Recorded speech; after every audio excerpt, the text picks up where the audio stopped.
Alright, could you introduce yourself? My name is Miles Rubio. I'm 17 years old. I attended Southeast High School. I went to Southgate Middle School. I came to this elementary here, Independence Elementary. I was raised in Southgate. Right on. Could you tell us how long the when the occupation started at Southgate? It started October 20th. It was Thursday. Right on. And you have demands, right? Yeah, we have local issues. Like for me personally, I try to get PSA, like public service announcements. We have a channel right now on channel 3. I don't know if you have cable within Southgate. You're allowed to post your videos on TV. And what we're trying to push is put city council members, city council meetings onto that channel, so many people who are not able to make it to the city council meetings will still be informed about what's going on in the city.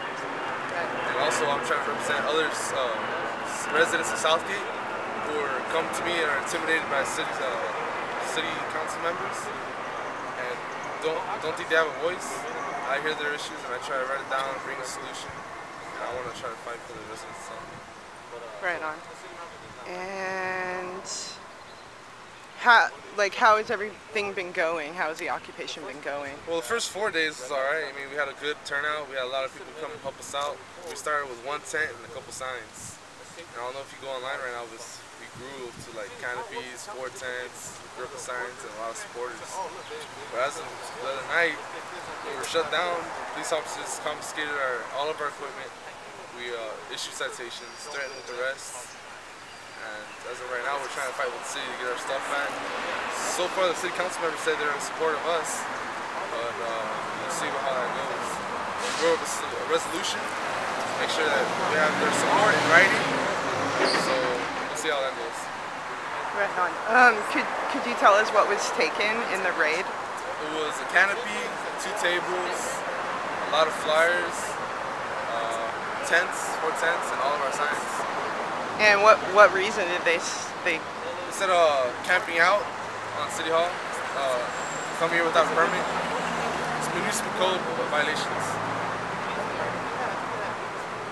And are you planning to stay until your demands are met?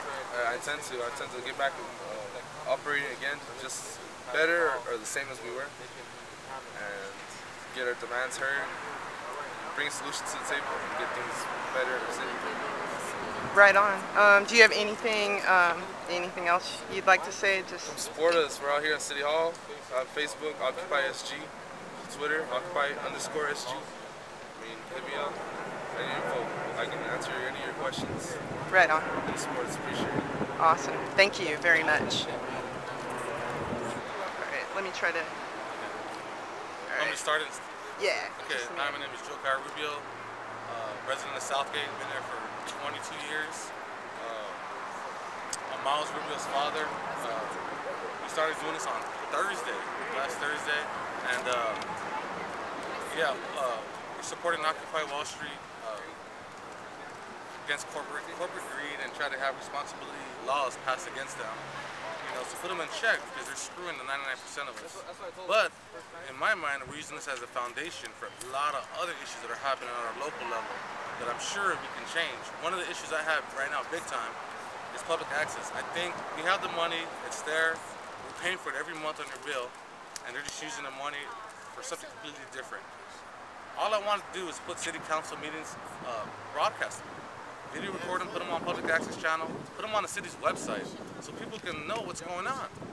That's my #1 issue. We've been fighting that for over 2 years already. The other issue is development. We have all these development projects going on and they're being stalled out for whatever reasons. And the biggest one right now is on Atlantic and Firestone. They're talking about bringing 450 jobs just to construct it. And once it's constructed, it'll create over 900 jobs. Plus, it'll bring $24 million a year in revenue to the city of Southgate. So, I mean, I don't understand why they're not going forward on that. I mean, that's something we should be talking about as citizens and demanding that. As you guys all know, on Tweeting Alameda, they're developing one right now. And the way it looks right now, that one's going to be built before this one's built. And if that one's built, we as a city won't make any money off of it. We won't have any say in what they put there. If it's a Walmart, whatever they put, we have no say, no control over it. This we have control over, but we got to hurry up and do something about it. So, yeah, and the other issue is over 100,000 people here in Southgate, and I think there's like 30-some thousand registered voters to elect a city council member, 2,000 people. That's all it takes. And it's kind of sad, especially when 30% of them are 18 and under. I mean, you guys are big, you're a third of our community, but you have no voice in our community. And not to mention that 18 to 24, they're not even out there voting. We need to get these people out here, we need to vote. Because your vote is the main tool that you can use to speak up and have things change. Hopefully this will grow, and maybe from here we can start local changes, do some actions. Maybe from here go to the next level, which would be, I guess, our county and then our state and maybe Washington, D.C. But my whole message I want to put out there is just please, make this peaceful. Make it peaceful. There's going to be a lot of groups coming here for different agendas. But it's all love. Let's all get together. Let's support each other. And, you know, when they have an issue, they have an action they want to do or protest, all of us together can go. You know, now when 10 or 20 people go, as you know, if you're an activist, you pretty much get ignored, laughed at, you know, they get mad at you, they don't do nothing. But what if that little movement of yours now becomes 100 or 200? Oh, they're gonna have to do something, they're gonna have to. So just keep that in mind when you guys come out here. First Amendment, you know, that's the beautiful thing about it, is that not only can you say your views, but people who are against your views, let them talk too. I mean, they're just not get out of hand. You can go on news right now, and in different parts of the country and the world, this Occupy movement is turning into something really bad, and the end result of that is that the word's not going to get out. People are getting arrested, you know, the voice is getting shut down, all because I'm not there, so I can't say why, but I think at one point it became violent. And you know, the bottom line, we have First Amendment rights, but when we affect our safety of everybody else or the health, I guess technically they can come in and shut us down. I'm not saying I agree with that, but those are the reasons they're using to shut people down. So as long as we keep those two things in mind, safety and health, we can be here as long as we want. We can spread the message and spread everybody's message. The 4 days we've been here, we've been having a remarkable turnout. Organizations I didn't even know about are coming out here trying to support us, or saying they were going to support us, and people from little kids all the way to like senior citizens, retired, everybody, all walks of life. We have fathers from churches come out here and sit here and talk with us. I mean, it's been crazy. It's been something so beautiful. I wish if you have a time, just come on down. And if for some reason it's not your cup of tea to come on down, get online. Write a letter to your city council member. Write a letter, go online, start a petition. Go to our Facebook, go to Twitter, start a blog, do anything. To me, social media is so powerful, and we got to use it. Like, once again, if I know Raza don't like going online, they don't like using like high-tech stuff, get a pen and paper, write a letter, say, yeah, basta, enough's enough, something, whatever you want to do, but don't think because you're at home and you can't come, you can't do nothing. You can always do something. That's it. Right on. One more question. Do you have any ideas how there's like with the Occupy movement, there's so many different communities issues. Do you have any ideas about how people might better support one another? Oh, well, I think that, you know, on individual issues. Yeah, I think what we got to do is start talking about the issues, making a list of them, making a list of the issues that we have. Like I said, I mentioned 2 issues. Yeah. One lady brought up an issue to me I thought was a brilliant idea, to have a dog park. Everybody in Southgate, no man, we're getting tickets like crazy with our dogs, and we can't take them nowhere, and it's just bad. When we had a dog park, we have some of the biggest parks in LA. Why can't they corner off a corner of a park, gate it up, and say, you know, here's your dog park? Yeah. I mean, something as little as that, in other people's eyes, can be a very important issue for the person who's bringing it up. So even though, like for instance me, I want public access and I want development going on right now, that person has the one voice that says she wants a public dog park, we should all gather together and get behind her. And then hopefully it'll return back. When we have something we want to go talk about, for whatever issues people might have, that one person that had a dog park issue, now she'll come and support us. The whole idea is that we all need to get together, we need to unite with the 99%. And as everybody knows who has tried changing government, it's a hard, hard battle. And one thing of how we can overcome and beat those obstacles is by numbers. We need numbers. We need a lot of people. And so I say, yeah, once again, is that other issues. Oh, another thing, believe it or not, there's communities right around us that they're having issues, like say Bell, they have the corruption issue, whatever issue they might have. That's our neighbor. As human beings, we should be obligated to go help them and support them. So keep that in mind. There might be times we might go support Bell. There's some issues going on in Bell. There's issues going on in LA. Huntington Park. Let's just not keep our minds closed on one thing we want to do. Let's keep our minds open and let's be united and help everybody, because we run stuff, and the reason they're getting away with it because people are not coming out, people are not talking. We outnumber them, people. We gotta organize, unite, and get out there and have our voices heard. Right on. Okay, thank you very much. Thank you very much.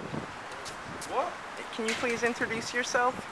Yes, my name is Beatriz Paez, and I am a member of Radical Women and the Freedom Socialist Party, and I am also a supporter of the Occupy Movement internationally, and locally in my city of Southgate, California, and I've also been supporting Occupy LA.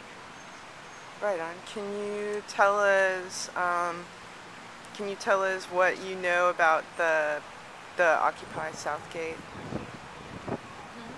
Well, I stumbled upon the Facebook page of Occupy Southgate and was interested because as I walked by Southgate, I saw that they had 4 tents up. I know that their occupation started Thursday of last week, and I was with all the youth that were there on Saturday, and I was really inspired because they had varying demands, but most of them having to do with their parents' foreclosures, losing their homes, the lack of opportunities for them to have a well-paying job, and also the fact that a lot of their public schools are losing teachers and they're overcrowded. And some of the more college-age students were talking about high tuition and college debt.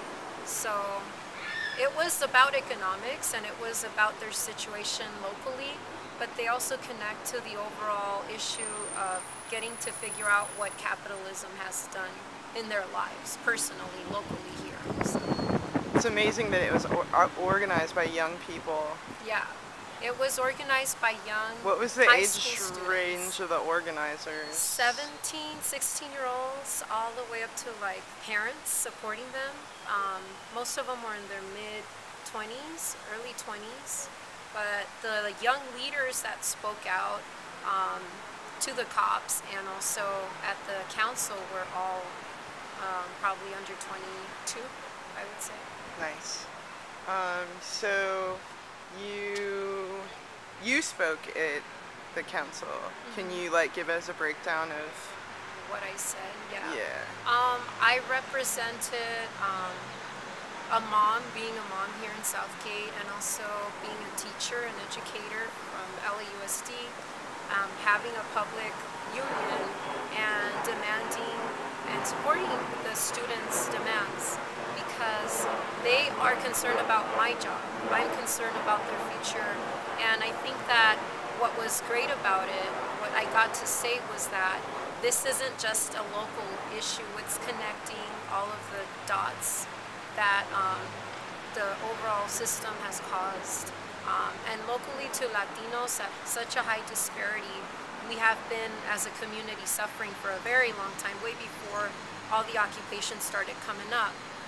But I think that because the movement has gotten broader and has demanded a look at who's controlling all of the wealth of the world, locally youth know because they see that there different things happening in their neighborhood are being demonized. So I got to convey some of that in 3 minutes and also demand that they return all of the confiscated tents and whatever belongings they had as evidence back to the students, and also to revoke the citation they got by the officers, which was Tuesday night, I believe, at 7:30 when they showed up. And the other demand to, of course, allow them to occupy and be here at the lawn without any regulations as a protection of their freedom of speech. So. And you've been kind of back and forth between here and Occupy LA. Mm-hmm. Do you have anything to say about Occupy LA? Yeah, I think that it's time for a lot of different groups, such as anarchists, socialists, Democrats even, to think about forming a united front against the big issue of capitalism's meltdown and how it's either going to be us or the 1%, and we have to take over a lot of the things that are affecting our lives, take that power and not just ask for it, but take it. And I think it starts with thinking about demands and calling them demands and uniting on that platform. But I think that issues of racism, issues of sexism, all the other things have to be addressed as this all goes along, and it'll be interesting to see what will happen. But I think we're learning a lot, especially from international movements that are moving, it seems much quicker to a more radical kind of way, a different way. So. Nice. Do you have any ideas about how, like, there's so many different communities gathered at Occupy LA, for instance? Do you have any ideas about how people from many different communities could maybe support each other without conflating everyone's issues, you know? One of the best ideas I have in terms of the way they're organized to, you know, create any sort of demand or even to pass anything they want with the consensus framework, I would really say that that's troubling, because if one person opposes, then nothing gets passed. And that person might be well-meaning, but sometimes, you know, it's just not how I think is most effective to hear everyone's voice. So I would like to see a change in that into a more democratic centralism, which is where you debate your head on, you know, everyone's head off on what issue comes up. You come to vote and decide what you're going to carry out, and then once you vote, you carry it out. You evaluate it afterwards and see how it could, you know, change. But I don't think there's anything wrong with fractions or just having differences amongst groups, but I do think that we have to go to the root cause of it all and just disclose that and then start thinking about solutions from there. But maybe learn from different examples. And I know that the workshops are great, you know, they're open, so that's a good place to start in terms of educating just who everyone is, because, you know, we see each other, but we don't really trust each other sometimes until we hear each other out. So. Thank you very much. Do you have any parting words, any news, anything like that? I just hope this movement doesn't die out. It's about time that a lot of different cities and places, localities such as Southgate get attention. Even though there's been like the same old activists in LA fighting immigrant rights and queer rights and all of that, but I think that connecting all of those to a root cause, which, you know, of course, my enemy is capitalism, you know, as a queer mom and as a teacher and as a socialist. So I want this to not die, and I want it to go further to where we hold those criminals, the bankers and corporations responsible, and where they're not running the show. And I do believe that people can run it better and do, and will be very more effective in, you know, spreading all the wealth around, because there's plenty to go around. So that's all. Right on. Thank you very much. All right. Can you tell us where we are? Yes, we are in my hometown of Watts, California. Famous for Watts Towers and for the riots, and it's my home. Right on. I wanted to ask you, because we had been covering the occupation at Southgate. I wanted to ask you if you can think of any reason why, I guess historically, and then also right now with the cuts and its relation to the Occupy movement, why the public schools have been hit so hard. Well, it's from my understanding that public schools are a threat to privatization by Bill Gates and his whole move to charter all the schools, and what that does is that it ends teachers from having union bargaining rights, and it also doesn't allow for special ed students to receive services in charter schools, because public schools are mandated to from federal and state level. Also, students are not given the exact same standards that a regular public school does, because they are overseen again by the federal and state because they're public. So because of that lack of oversight, and not only that, but when you privatize a school, who can afford it? And this whole move to charter all the schools in neighborhoods such as Watts is pretty criminal. I know that there's concerns over children's education and the low achievement records and drop-off rates and all of that, but that's not a concern over whether we have good enough teachers. Yes, we do want good teachers, but we have to pay them what they're worth. And if they don't have benefits and if they don't have bargaining rights, they're not going to stay, and they're not going to be as good. And besides that, this whole attack on public education is to criminalize youth movement, because when kids don't have the standards that public schools do, they start to not be able to read, which is the same case right now, but it's not because they're not smart enough, it's not because their teachers aren't teaching well enough, it's because of the underlying system we live in, which is capitalism. And what capitalism does is privatizes everything that's public. And in other words, now you're not really teaching anything that matters. You're teaching whatever. I mean, it could be religion when you start teaching in schools. Anyway, historically, public education started off after Reconstruction era, and it was set by freed black slaves and white settlers that wanted to have, working class people, that wanted to have public education, public universities, where it's a universal right. Everyone's entitled to have an education, just like we're entitled to health care.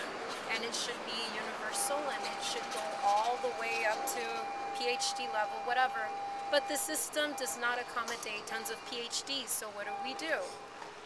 We tried to pipeline different kids, like the whole thing with kids that are in our neighborhood are being directly sent to prisons when they don't grade at a certain level by second grade. They're already targeted to end that way. So it's just criminal, it's racist, and it attacks the most vulnerable too. Parents and community, staff, teachers all should have a say as to what the curriculum is and how to run it, but they should have bargaining rights. And students should have a voice too, to think critically, but this system doesn't want kids to think critically, unfortunately. They just want us to take a script and read it and believe it and be patriotic and hold flags up and go to wars and all of that. So, thank you. Sweet. So, could you introduce yourself? My name is Huey Daniels. That's a U and an E. Daniels. Right on. And what is this little arts thing you've made here? We all met each other here when we moved in a couple weeks back, and it started with me. I brought in like a huge, like 4x4 canvas, huge 5x4, just huge canvas, and it said "Take the power back." And when I got here, I said, "Well, I think I'll just let people sign it, write all over it, draw all over it, do whatever you want. I don't care. I just want the white on the canvas gone." And this guy, Ricky, came and started using some of my stuff, and they just started making signs with my shit. And I was cool with it because it was creative, and Yeah, buddy. it was real creative. And so I just let it go. I just let it happen, and now it is what it is today. We make signs, we spray T-shirts, we do banners. We customize backpacks or whatever with our stencils and stuff, and it's just grown so much from making signs to doing designs. Nice. And do you plan to stay here until all the demands are met from the committee? I plan to stay here until there's some significant changes within our system as a government. Me personally, I would like to see the end of the Federal Reserve banking system. Yeah. That's me personally. I can't speak for the rest of the people here. Although there are a lot of people who feel the same way.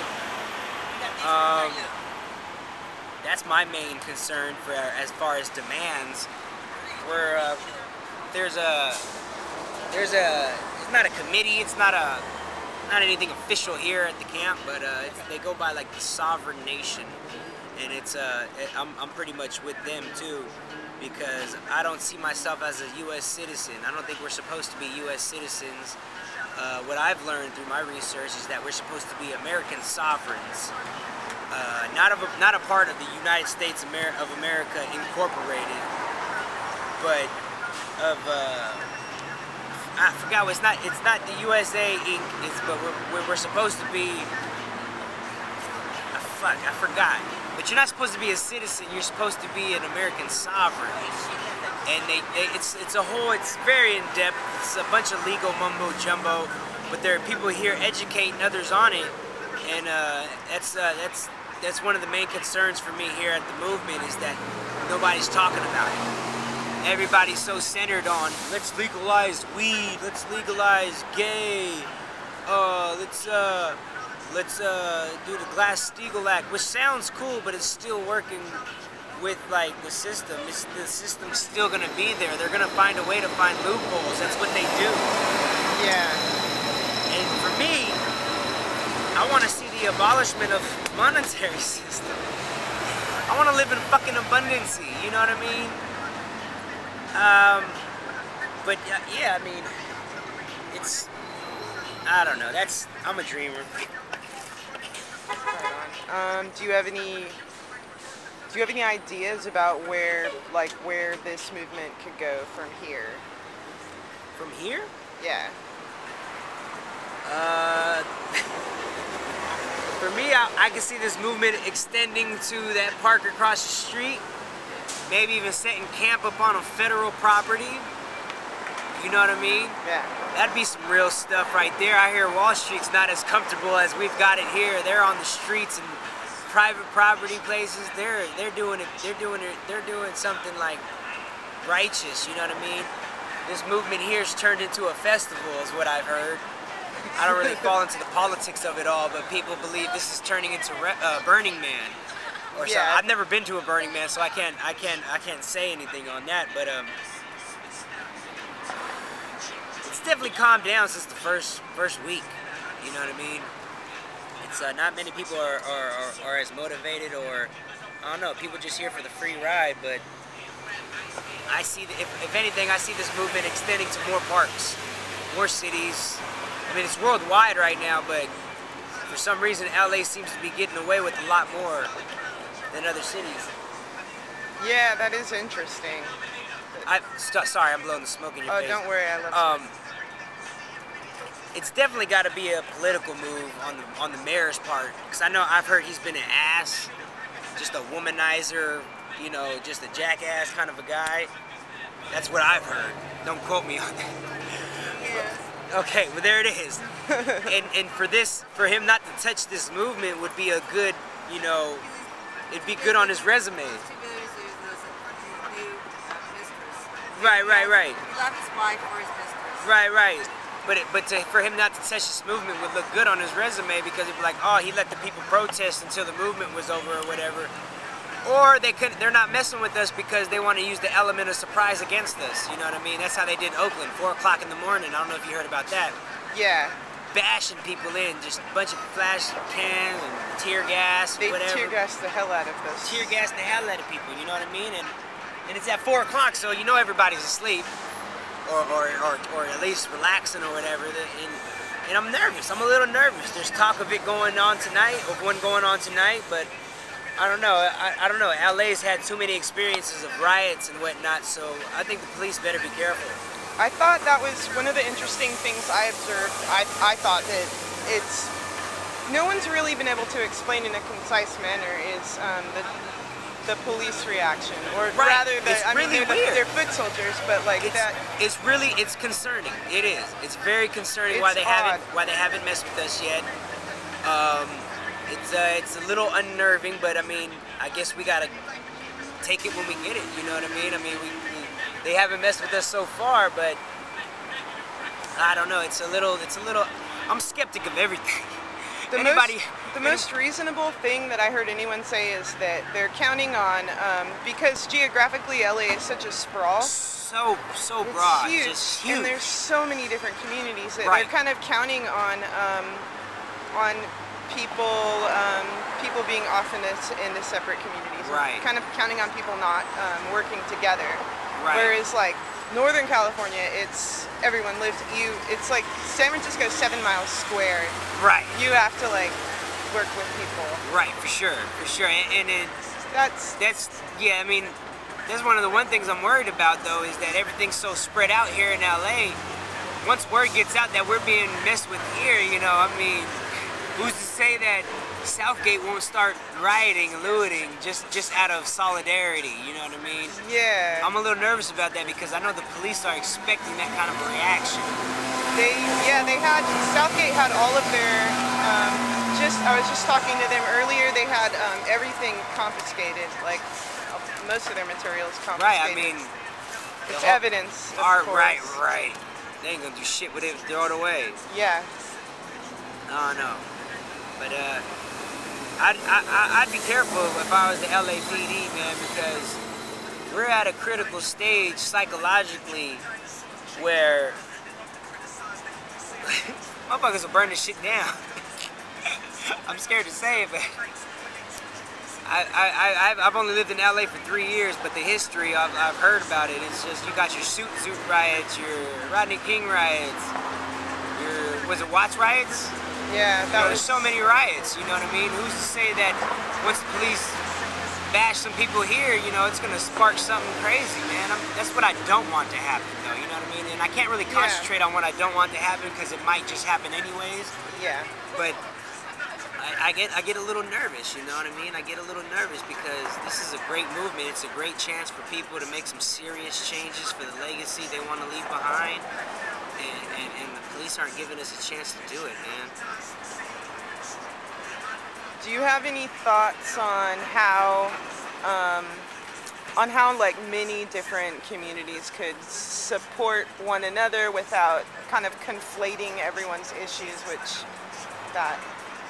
there's always a move for that, kind of smashing issues together and saying like, well, we only have one struggle. I mean, can you think of any ways that like many different communities could support one another, you know?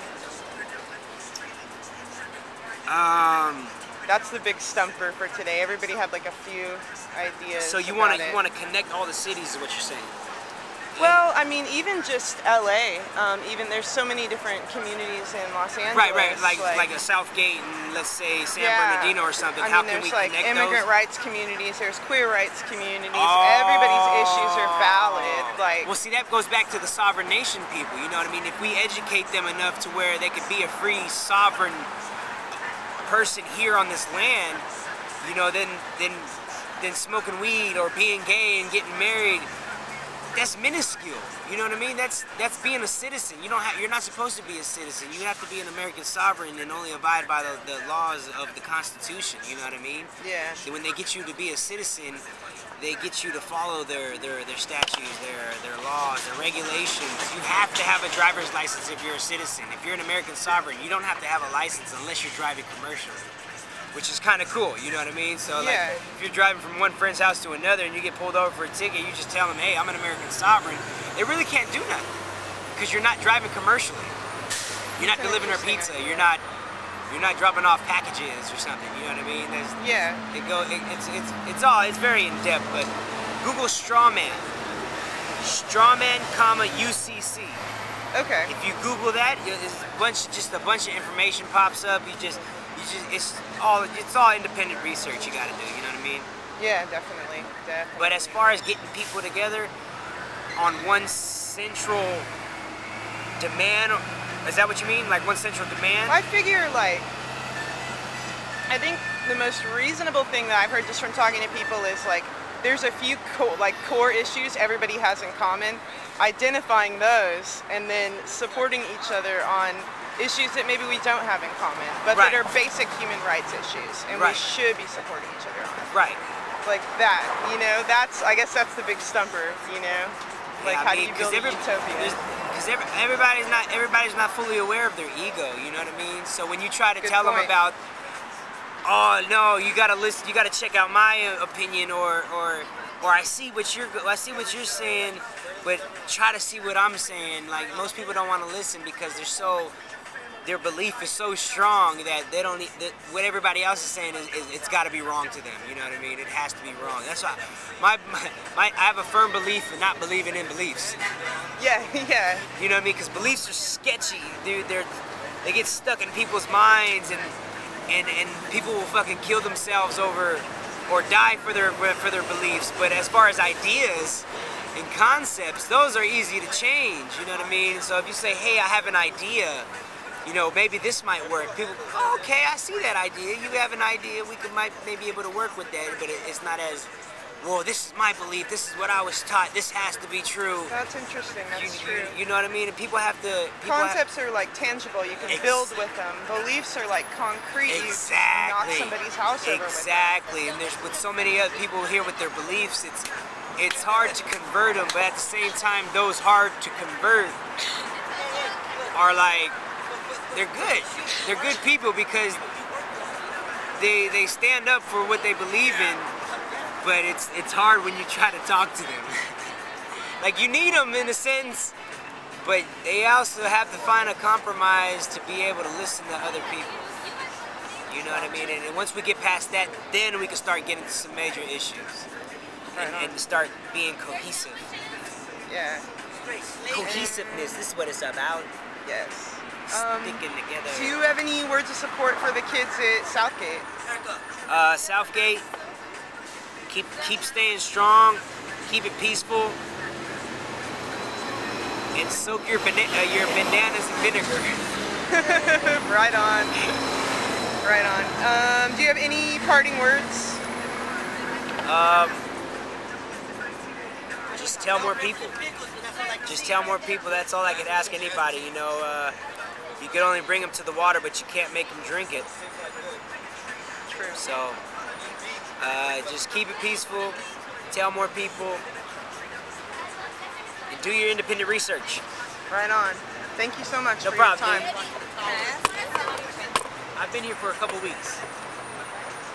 No, it's been about 3 weeks since it started, so I came a week late.